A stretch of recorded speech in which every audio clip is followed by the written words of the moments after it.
Dear colleagues, dear Michael, many thanks for the nice introductory words. It's a great honor and pleasure for me to be able to deliver already my fourth lecture to the Society.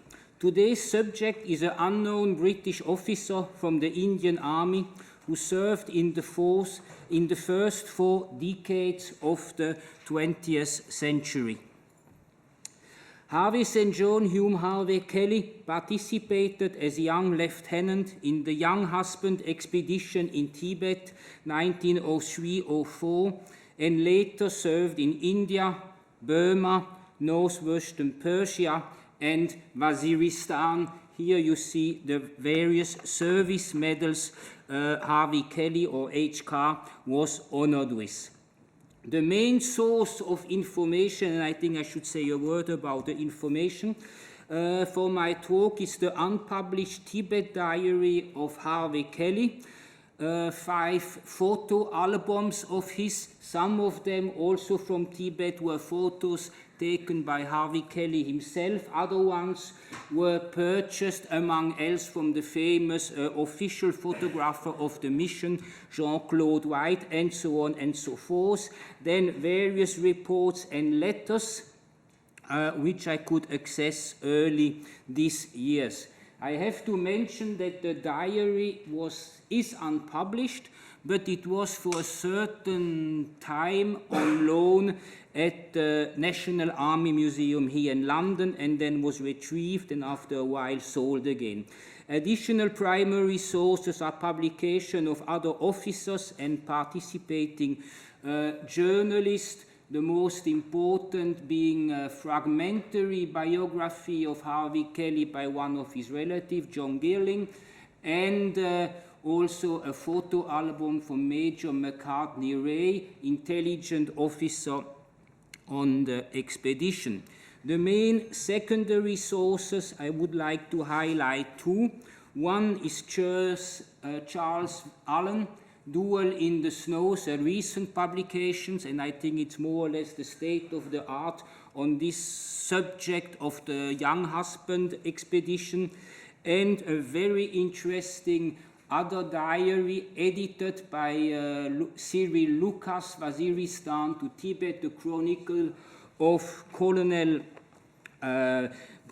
Brander, and of the 32nd Sixth Pioneer. Brander commanded the mission escort to Gyantse, and Harvey-Kelly was one of his attached officers, so there was a close link between the 2 men. I may mention also that the young Harvey-Kelly, called Billy by his relatives, completed, no, sorry, I'm one ahead. Yeah, some other secondary literature I consulted on India, Burma, northwestern Persia, and Waziristan. However, the diary on Tibet is strictly restricted to Tibet, so my source of information for the later period of AK are rather limited.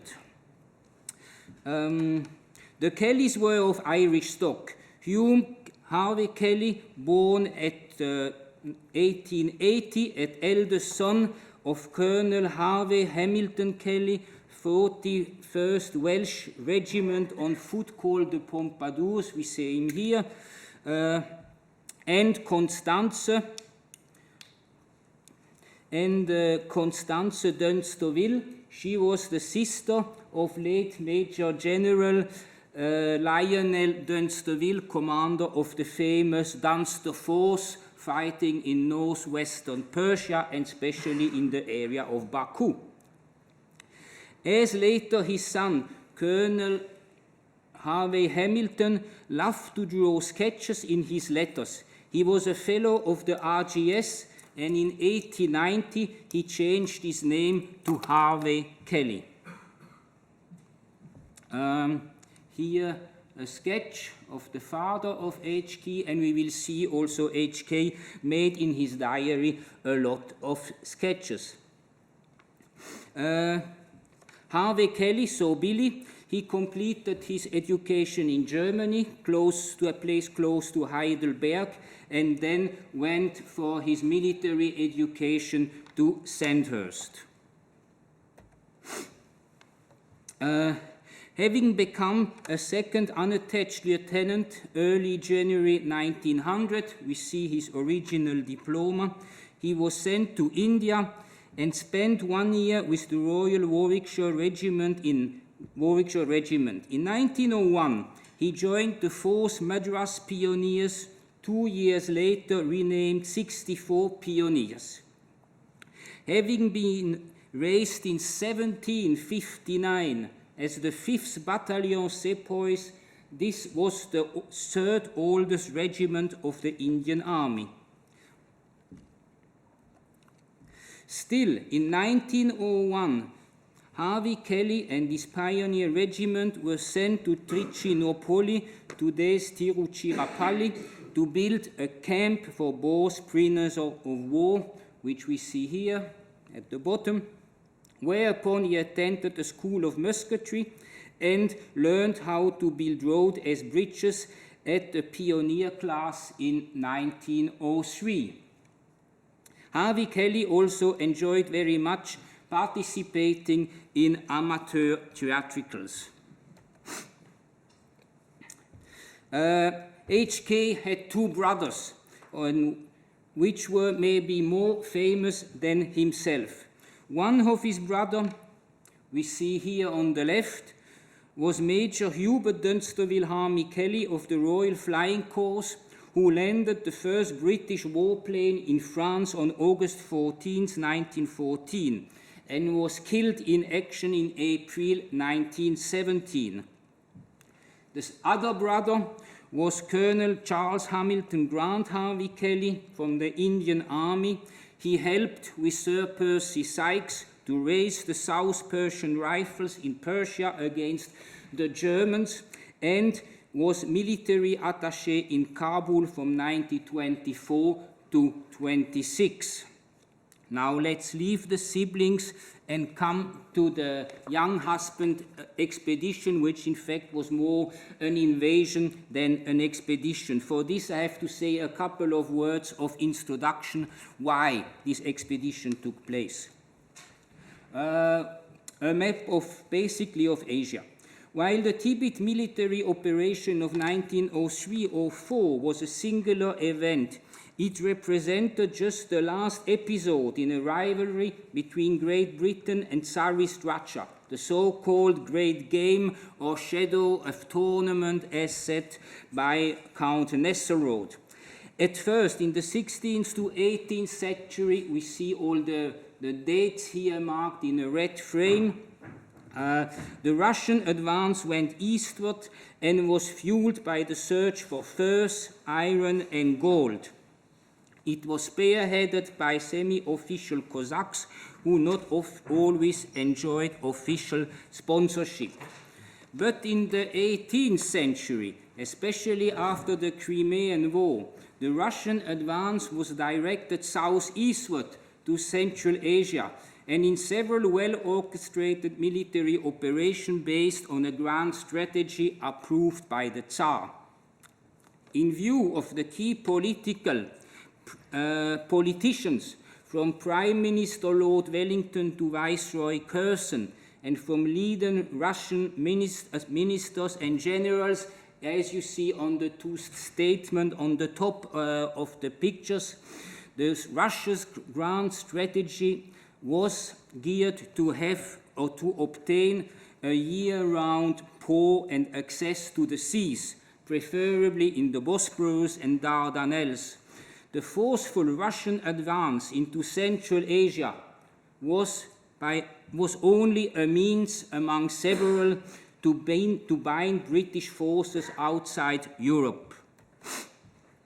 Starting with the siege of Herat in 1837-38, the Great Game focused at Afghanistan, which led to the 2 Anglo-Afghan wars and the famous Panjshir crisis of 1885.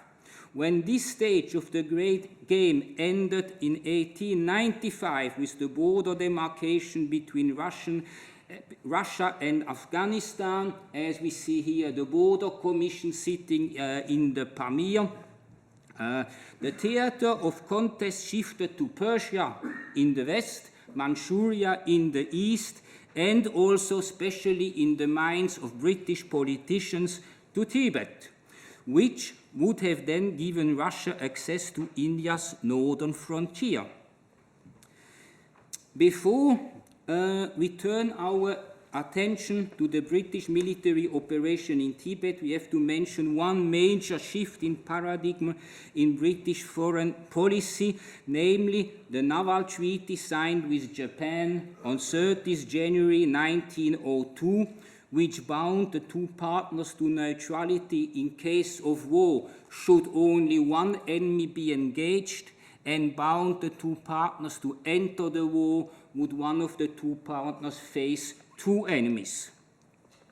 The 1902 treaty isolated Russia in the east, which encouraged hawks like Viceroy Curzon to follow a forward policy.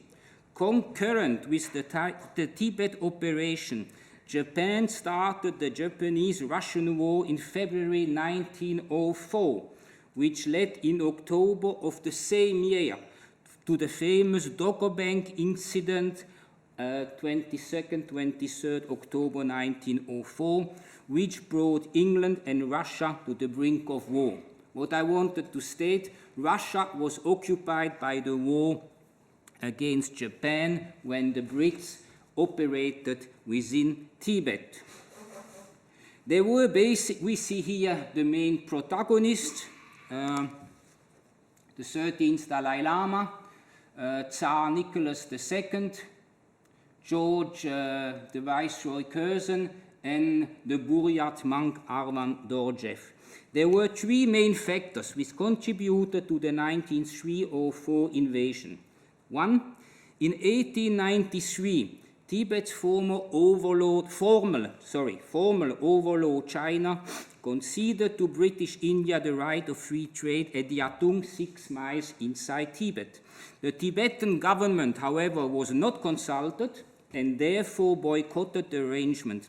When Curzon wrote to the 13th Dalai Lama in 1901, the letter was returned unopened, an unacceptable insult to the proud Viceroy.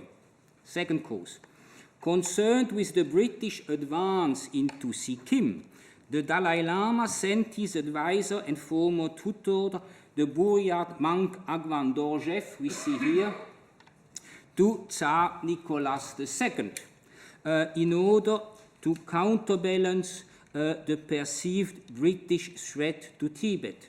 While the Tsar received Dorjev for personal reasons, the Russian government strictly declined any involvement in Tibet and confirmed this position to London in April 1903. But Curzon was obsessed, and now I come to the third reason, about the alleged Russian involvement in Tibet. And, like Viceroy Lytton in 1878, he looked for a pretext to send an escorted mission to Tibet. The Japanese monk Kawaguchi, and here we also already have the link, Great Britain and Japan. The Japanese monk Kawaguchi, who probably was a Japanese spy, reported in 1903 that 200 camelloads of Russian rifles had reached Lhasa. And when the British minister in Beijing claimed that China has ceded her rights in Tibet to Russia, the Balfour administration allowed Curzon to form the Tibet Frontier Commission, headed by Colonel Francis Younghusband and Jean-Claude White, the official photographer of the expedition, Sikkim resident. Let's have a look at the map. The mission crossed in June the Tibetan border from Sikkim and advanced first straight north to Kambatsong, protected by a military escort that was commanded by Lieutenant Colonel Brander, I mentioned already, and Captain Bethune of the 32nd Sikh Pioneers. After a certain while, I will come to that, then the mission turned back to Sikkim and then advanced to Gyantsé and then later to Lhasa. Okay, but here we see Kambadzong, where the mission stayed for a period of 5 months. This photograph is from White, very famous. We see Colonel Younghusband, and next to him Brander and his staff, and here again later knighted Sir Francis Younghusband. But following the instruction of the Dalai Lama, the Tibetan delegates strictly refused to negotiate within Tibetan territory. They would only talk to the Brits in Sikkim, and the stalemate lasted for 5 months. Then, in September, Lieutenants Harvey-Kelly, Fennell, Mitchell, and Grant joined and reinforced the escort with their troops. Here we see Harvey-Kelly as a young man. They all come back from a polo game. And next to him is Lieutenant Fennell, who would be 20 years later commander of then Major Harvey-Kelly in Waziristan.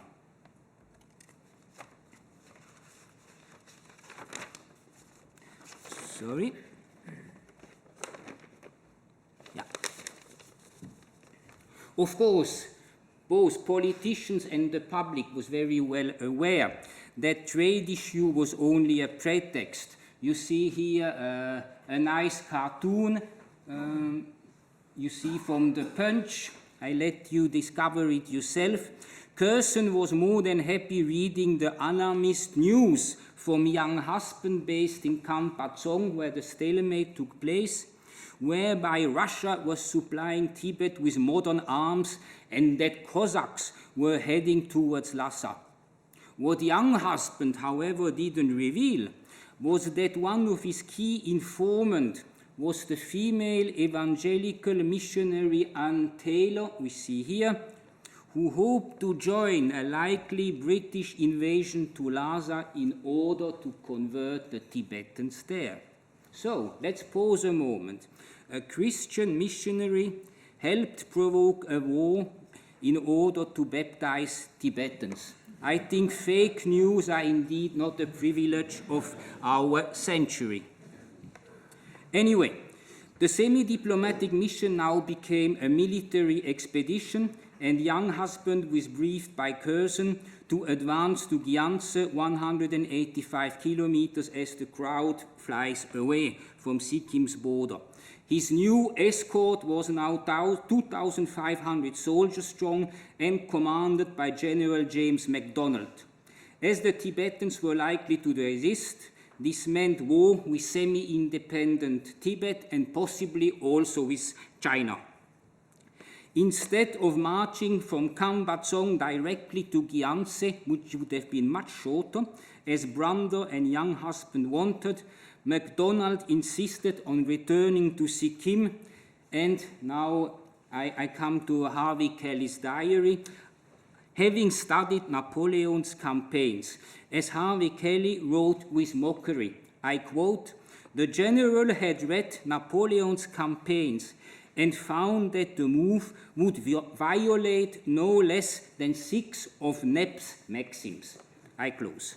So the army returned. Returned to Sikkim, here, Kambadzong, returned back all the way to Sikkim, and then advanced straight via a place called Guru Tuna, then to Gyantsé, and finally it would end up in Lhasa. Here we see General MacDonald and his staff, and the strong fortress of Paridzong. The army and Younghusband crossed the border on December 12, 1903, and advanced to the fortress of Paridzong they were able to take without a fight. While MacDonald returned to the Chumbi Valley to build roads in order to secure supplies, in a bracket I have to say Younghusband and Brander fell apart with MacDonald because the two colonels wanted to advance fast. And MacDonald, the general, he was basically a logistics specialist, having worked also in Africa. And he was, to be, let's say, polite, rather slow and rather cautious. So the man had many clashes and even threats of court-martial and so on and so forth. But I don't want to go into that. So anyway, while MacDonald returned to the Chumbi Valley, Younghusband insisted in advancing to a village of Tuna and winter there, maybe some 80 kilometers north of Paritsong. Facing more than 3,000 Tibetan soldiers, he had only a small escort of 250 men, commanded by Lieutenant Colonel Hogge, whose great-grandson is today with us, I believe. Greet you. Now, who were the opponents?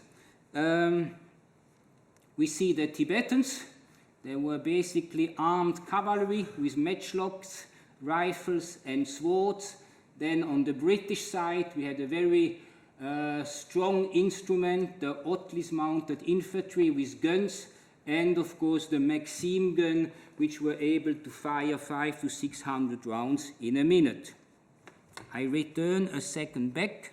At this place, the Tibetan missed twice the opportunity to fully destroy the mission.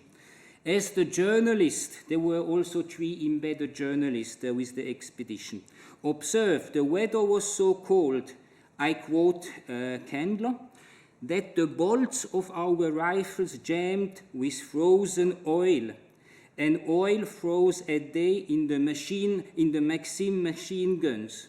Also, Lieutenant Haddo took the breech blocks to bed with him at night. So they could, the Maxims didn't work, they could have crushed, by the sheer power of the men, they could have crushed the Brits. Then, the Tibetan failed to capture Younghusband when he came out to their camp without escort. Younghusband was either very courageous or a bit crazy, but he went to the Tibetan camp only with one person. I think it was Bailey who commanded the Tibetan language to negotiate. Nothing came out of it, but the Tibetan could have taken hold of it and bring him to Lhasa. Would have been an interesting to see what the continuation of the story is. Anyway, so as said, in March 1904, MacDonald returned with the army to advance to Gyantse and break any resistance. On March 31st, 1904, the Tibetan army was destroyed at the Battle of Chumikshenko. Also, you find also the name of Guru in literature, losing some 700 men within 10 minutes. So what the Tibetan basically had done, they had built a stone wall, a sangha, and were positioned behind, hoping to stop the Brits with this wall. Here we see the Tibetan commander, the Lhasa general, alive, and a couple of minutes later he was killed in action. Here you see a drawing of the battle, so we see again the sangha, which didn't close at all the bottom of the valley, because previously there was here a lake, but out of traditions the Tibetan put the wall only here. General MacDonald then really already almost encircled the Tibetan. There were troops based on the right of the Tibetans, then also on some heights all over here, and especially on the left of the Tibetan army here, there were troops, and you had the Maxims and some more artillery here. MacDonald tried to disarm the Tibetan troops. There are several versions why it didn't work, and it came to firing and to the battle.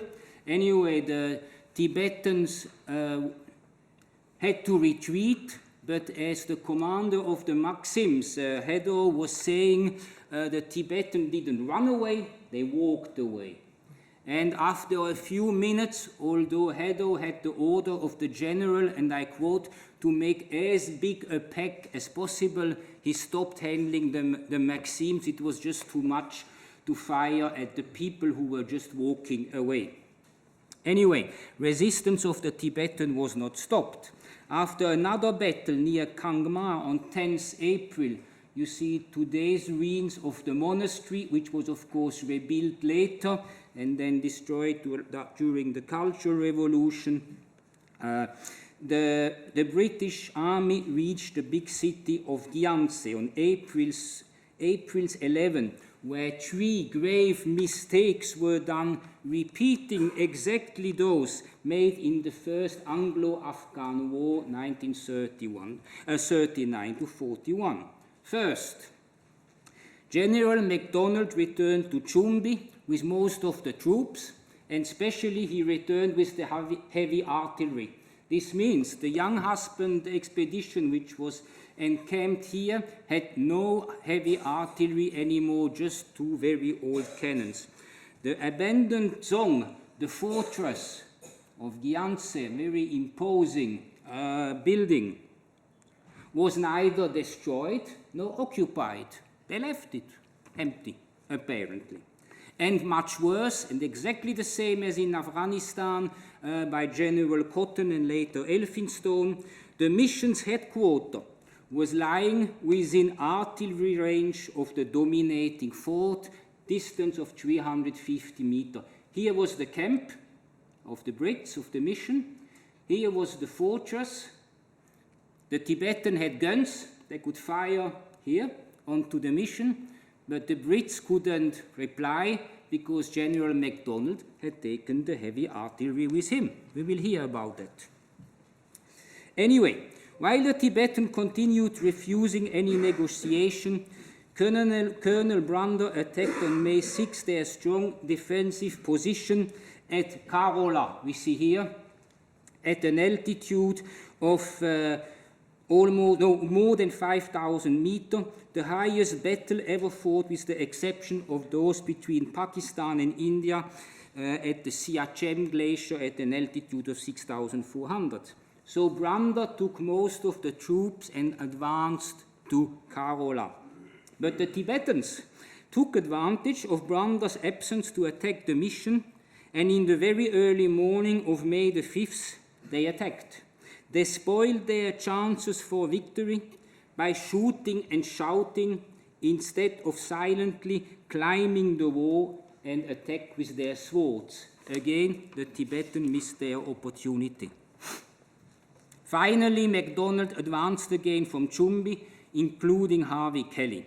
At Parizong, Harvey-Kelly and, of course, the general met the Tongsa Penlop, the ruler of Bhutan, who would later in Lhasa successfully mediate between Younghusband and the Tibetan government.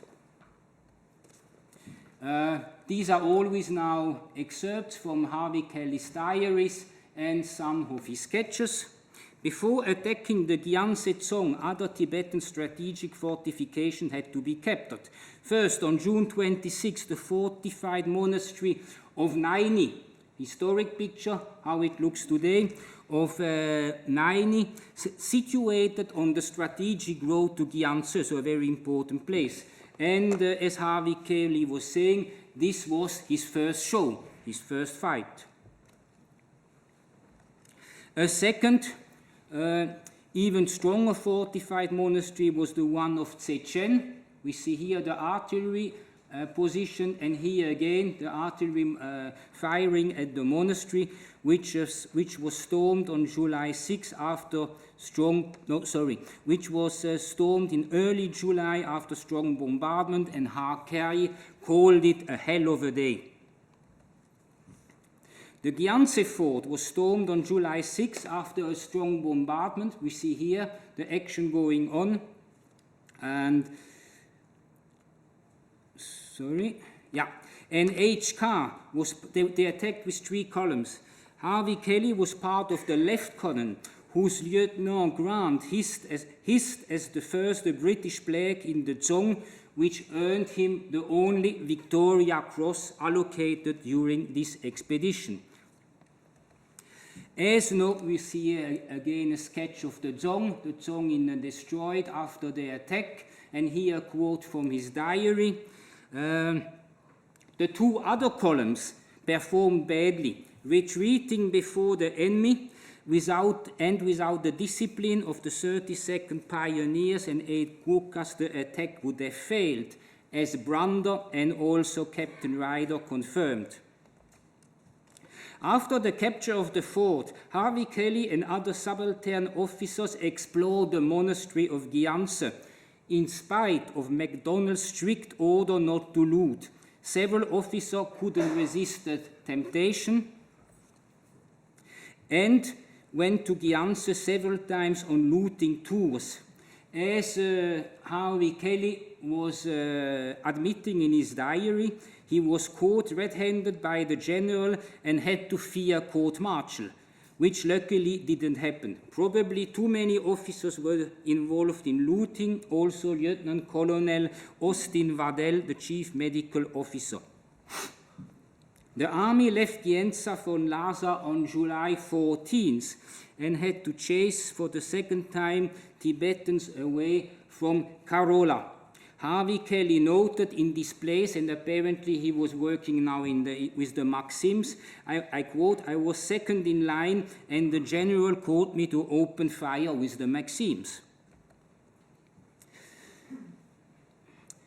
So, later the Tibetan envoys tried several times to stop the British by offering negotiation, but everybody, including Younghusband and Harvey-Kelly, wanted to reach the alluring target of Lhasa.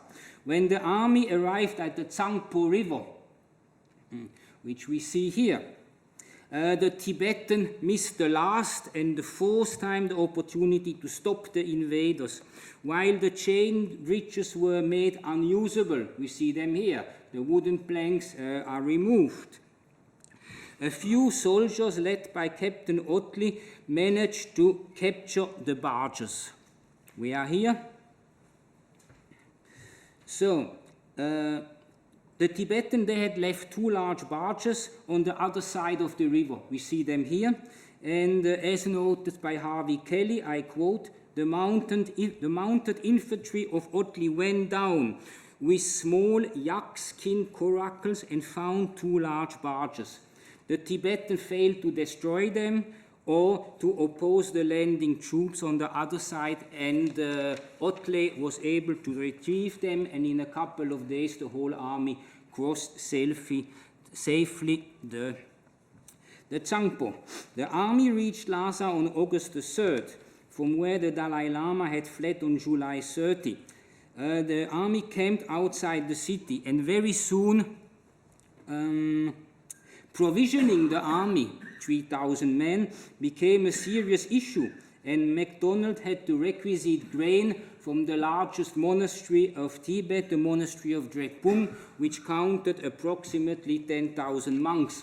We see here in the center the General MacDonald, some officer from his staff, negotiating with the monks to obtain grain, otherwise he would fire at the monastery. And a couple of days later, the monks brought in the grain to the camp. Still, people and Harvey-Kelly were very concerned they would have to spend the winter in Lhasa, which they didn't want. Okay. While the Tibetans remained peaceful towards the invaders, on August 18, a monk wearing chainmail attacked and wounded 2 officers before he was brought down. He was hanged the next day. The monk didn't want to just attack officers, he wanted to kill MacDonalds. Again, a sketch of a Lama, very nice, with his hat. Everybody who has been in Tibet recognizes the drawing of Harvey-Kelly. On August 21st, Harvey-Kelly and 4 other officers visited Lhasa. He obtained a mixed impression. I quote, "It's a big town and but very dirty. I should think the cathedral, in bracket, this is the Jokang. And some of the monasteries are nice and well worth seeing." In Lhasa, all the claims previously advanced about Russian involvement turned out to be fully bogus. There were neither Russian Cossacks nor agents, the city's arsenal contained no Russian weapons, and the so-called rifle factory quoted by Curzon was a small workshop managed by 2 Indian Muslims. No Russian. Younghusband's allegations are similar to the American claims 1 century later about the alleged mass destruction weapons of Saddam Hussein, which were never found and didn't exist. Thanks to the mediation of the ruler of Bhutan and the Nepalese resident, we see here the ruler of Bhutan, the Nepalese resident coming to the camp. A treaty was signed between the 4 Tibetan ministers, we see here, and Younghusband on September 7th, in which Younghusband grossly overstepped London's instructions. I will skip it over, just very short. He increased the war indemnity by an incredible amount, and he forced the Tibetan they should hand over the valley of Chumbi, which belonged to Tibet, not for only 3 years, but for 75 years. And he also wanted to have the trade agent in Gyansa being able to call any time in Lhasa as he pleased. Anyway, a couple of days later, Harvey-Kelly watched the Tibetan sky burial. Here you see the image, how it happens, and I quote from the diary, 2 men stripped to the waist were busy on a corpse that lay on the rock, hacking off the flesh in its bits, after which they crushed up the bones, while a small kid kept away the vultures. Must be very pleasant. On September 23rd, the army finally left Lhasa and passed against the battlefield of Guru, which was the Chenko, where the Tibetan army had been destroyed. You see, on the 14th, we passed the beastly spot Guru, dried up bodies about in heaps and in all sorts of weird positions, this half a year after the battle. In Chumbi, Harvey-Kelly also observed a very funny situation. I quote, "Some Sikkim pioneers complained to Jean-Claude White, that they had no accommodation, and so Captain Ross had the house they were indeed living in pulled down and made them carry it to White to prove they had one." The Potala by Harvey-Kelly. While the expedition was a military success, it was a fiasco for the key players. The British government rejected the treaty negotiated by Younghusband and instructed the new trade agents in Gyanse O'Connor. We see him here with his nice Peugeot car, and ordered him to renegotiate the treaty, thus reducing the incredibly high indemnity and so on and so forth. Although Younghusband was knighted for political reasons, his long-term career was destroyed, and he was considered a loose cannon. I was asked by one person in the room if he was related to General Younghusband in World War I. Definitely not. Younghusband was at the start of World War only 51. He applied for service, but he was rejected as being untrustworthy. Curzon finally resigned, but mainly not because of Tibet, but because of his quarrel with Kitchener, Commander-in-Chief India. And the subsequent British-Chinese Treaty of 1906 confirmed China's sovereignty over Tibet, which lost its de facto independence.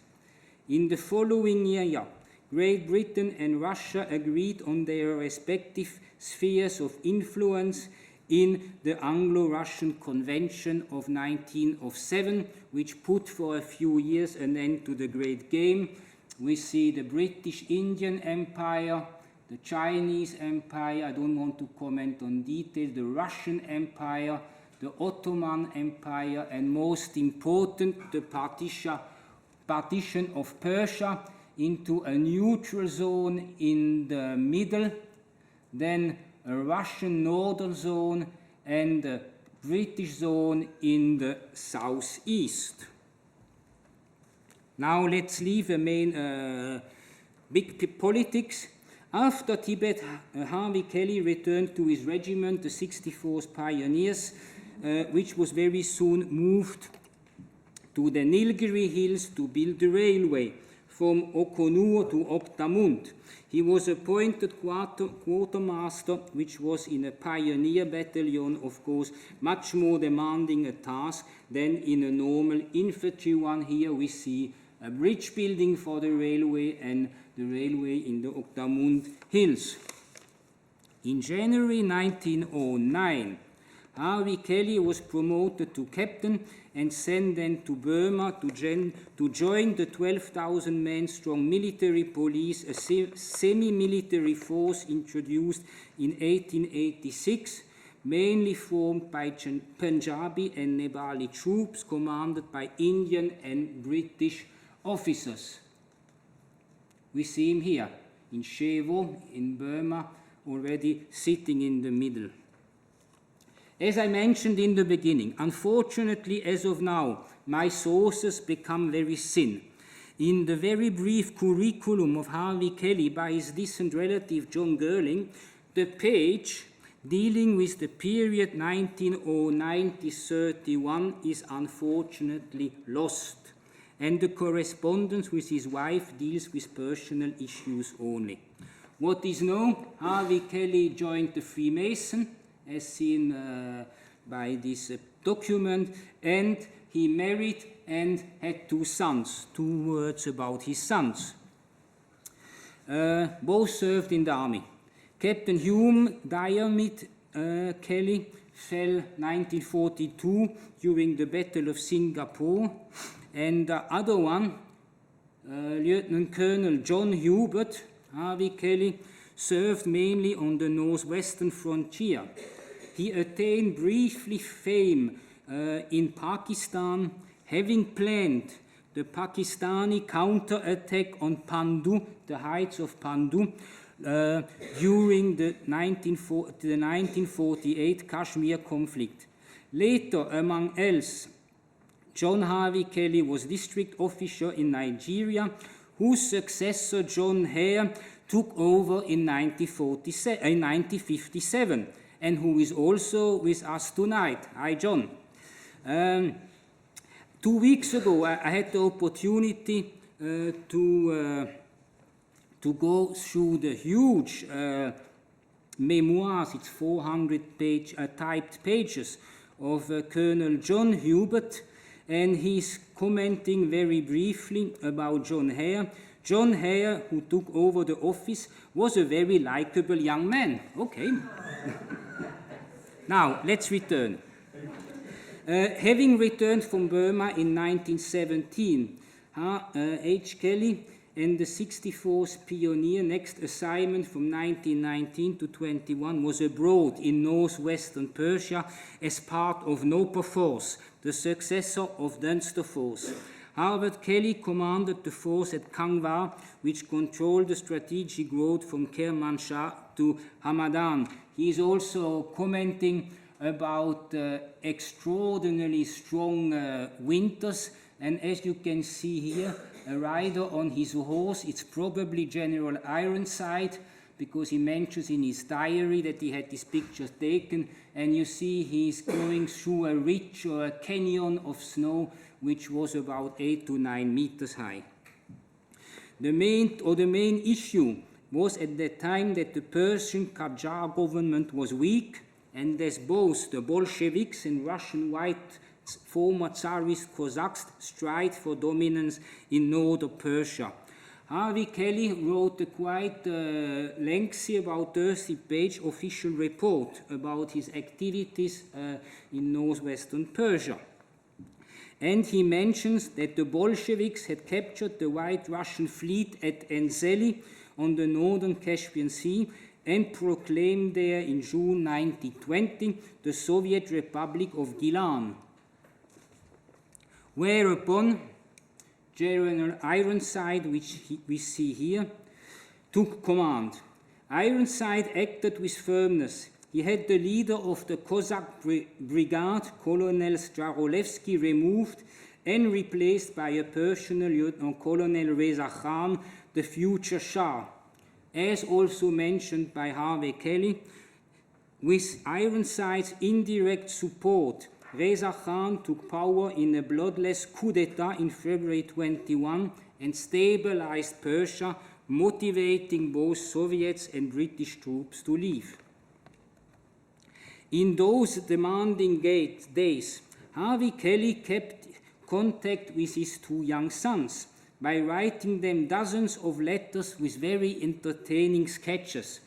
For example, a pilgrimage of Shiite to the holy shrine of Kerbala, including the corpse of an uncle.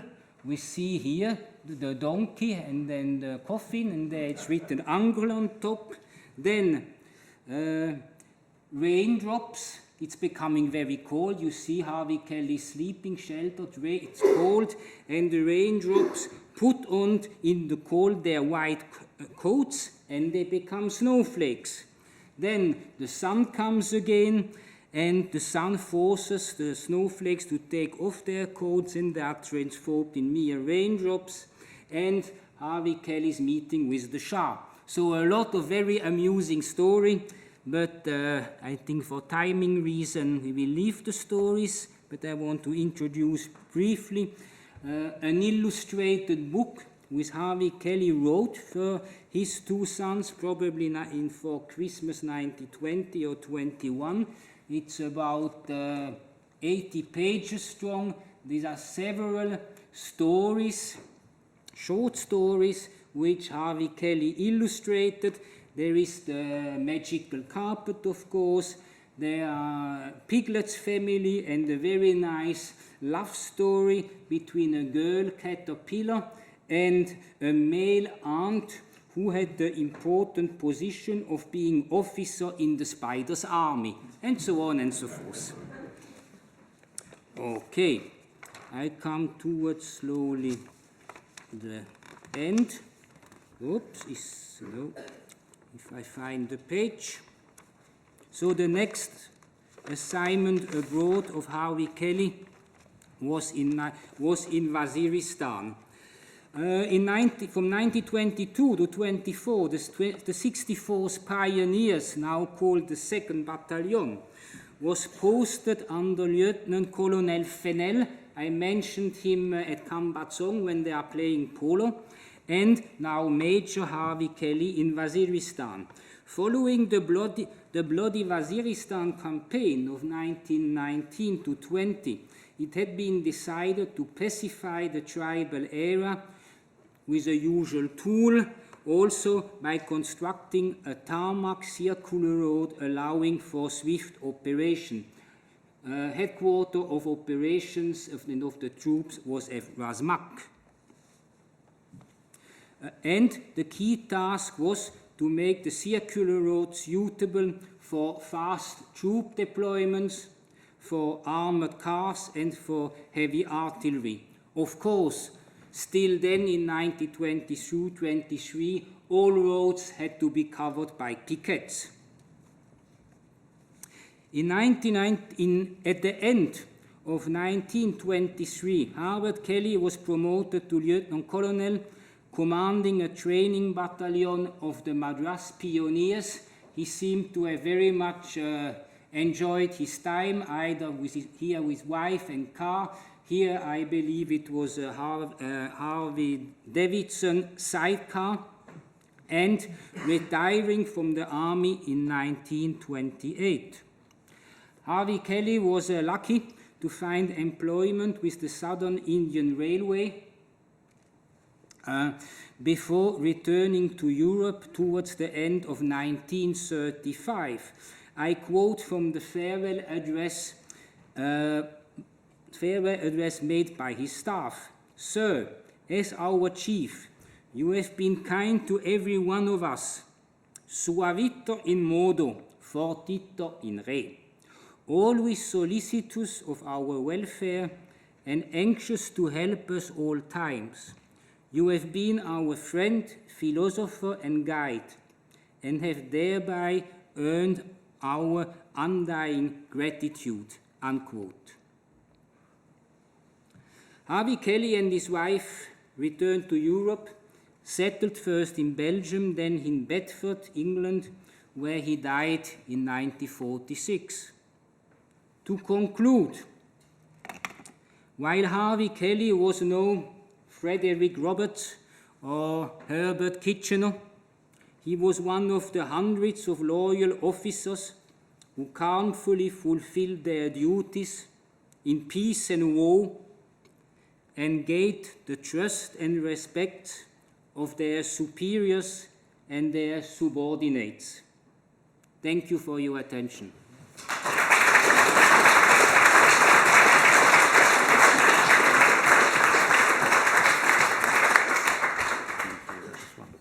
Thank you very much indeed, Christoph. That was wonderful.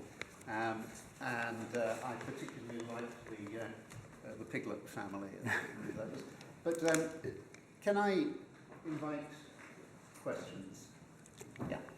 1, 2. Comment on the Tibet part.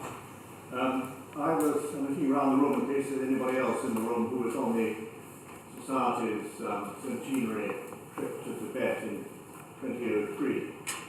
I don't see any hands raised. Anyway, the story for those who were interested is that we started in India. We weren't able to go Younghusband's route through Sikkim because the Chinese had closed the Sikkim border. So we went to Kathmandu and then flew to Lhasa, and then we did the journey in reverse, so to speak, starting at a big monastery, beautiful monastery near Lhasa, and then through a Biansi, a big fort, the key battle, and so on, and Karola Pass, and it all brought it all back. And really fascinating photographs and most interesting account. I was very grateful. Thank you very much. Thank you. Unfortunately, one of the most interesting parts to travel through would be the Chumbi Valley. I attempted twice in the very late 80s and then in 2006, but both times was prevented. So it is unfortunately not possible to draw the whole route of the Younghusband Expedition. Does he mention in his diary another young officer who was on the expedition and who later became a very distinguished member of the society, F.M. Bailey? Oh yes, of course. Of course he mentioned Bailey because Bailey, he was the official translator and he had the command of the Tibetan language. So he mentions Bailey always in connection when either Younghusband or the general had to negotiate with the Tibetans. So be it just before the massacre at the battle, of course Younghusband and no, he was not present, Younghusband, sorry, that's also very funny or strange. At the battle, Younghusband was not present. He was in a house in a safe distance. And if I may also add, when the Tibetans at Gyantse launched their night attack, Younghusband stayed inside and didn't participate in the defense. Anyway, so Bailey was always involved, of course, in the negotiations. So who was actually in charge between Younghusband and MacDonald? Good questions. Both thought they were fully in charge and that the other has to obey. And both tried to get rid of the other. But it was clear.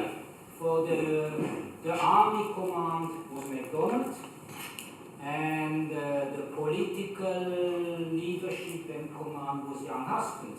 But of course there were questions which were not clearly diplomatic or military. How fast do you advance? Do you agree to negotiate in Gyantse when the Tibetans agree? or do you want to move to Lhasa?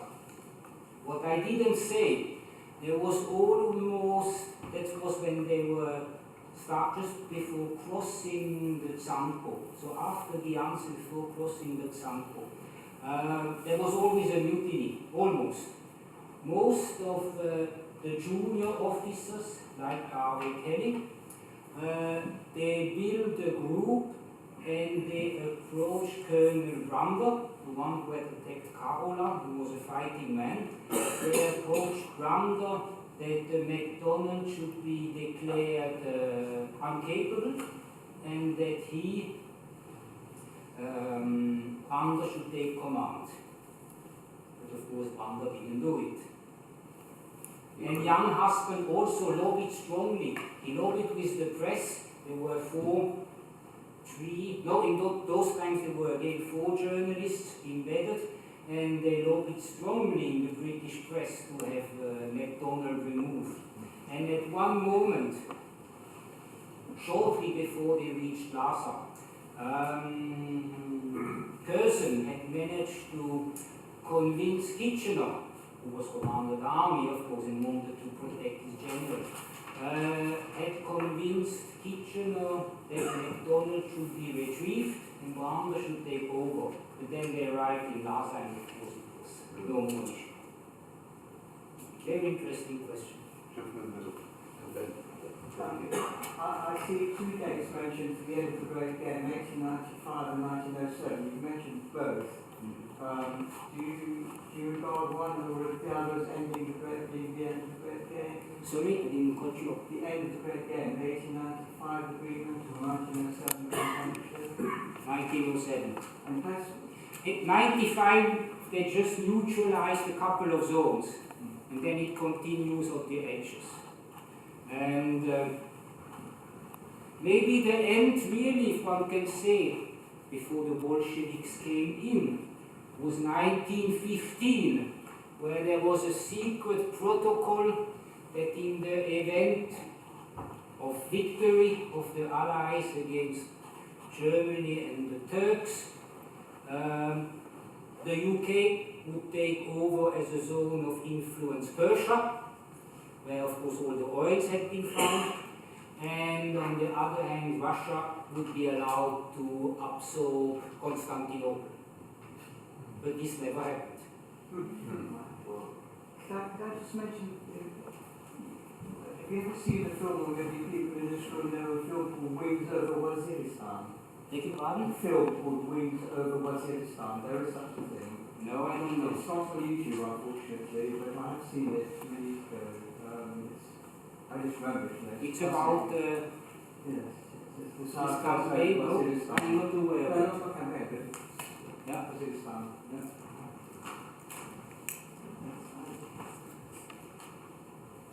Come back to you now, sort of no other questions. Yeah. Anthony.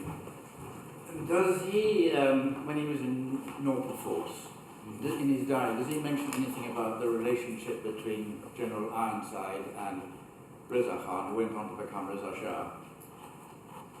Just on a technical matter. Obviously, Harvey-Kelly, and I think like many other officers, had a very high estimation of Ironside, that he was able to stop the mess, basically, and take strong command. And he alludes that thanks to Ironside, the Shah was, or the future Shah, was able to conduct his putsch in February. But of course it's an official report, so one has to read through the lines. What's happened to Annie, the missionary? Good question. I'm afraid I don't know. Sorry. Go on. Third and last go. Then I just wanted to ask if you know the name of Reginald Teague Jones. Reginald Teague Jones. Oh yeah, of course. Yes, Yeah. Because you mentioned that kind of Yeah, area. yeah. You do, yes. They had no contact. I mean, T. Jones was, of course, strongly involved with Dunsterville and the Dunsterville operation and then the famous 26 commissars, but there was no interconnection with Harvey-Kelly. I have one question, which is, why did he change his name? You mentioned that he changed his name to Harvey-Kelly. It's a question I asked myself, and I also have, by the way, a diary of Harvey-Kelly's father, so the one who was colonel between 1875 1903, but I didn't find any hint why he did. Possibly he wanted to de-Irish or to stop the Irish connection with only Kelly, but I don't know. The date of the change was before 1916. Sorry? The date of the change was before 1916. Oh yeah. It must have, I think it's 1890. Yeah, 1890, but I don't know. Just a comment, there was one Wait.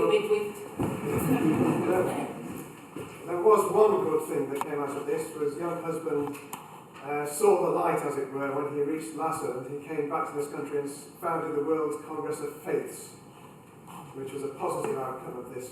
But he was so spiritually moved by his experience of arriving in Lhasa. Yes, Younghusband is of course a very fascinating and mysterious personality. He was a first-class explorer, adventurer in the 1880s and 90s. Then he commanded this military invasion. As I hinted, on a military point of view, he didn't perform very well, although he had the rank of a colonel. He was extremely harsh towards the Tibetan government, although by doing that he went contrary to the instruction of London, it's very clear. And then he was highly disappointed when he couldn't join World War I, and then, as you say, he turned more to religion and mysticism, so a very complex personality. Well, Christoph, thank you very much indeed. Thanking you. I enjoyed that enormously. I think we've filled in another small gap in the Society's ancestry there. Thank you very much.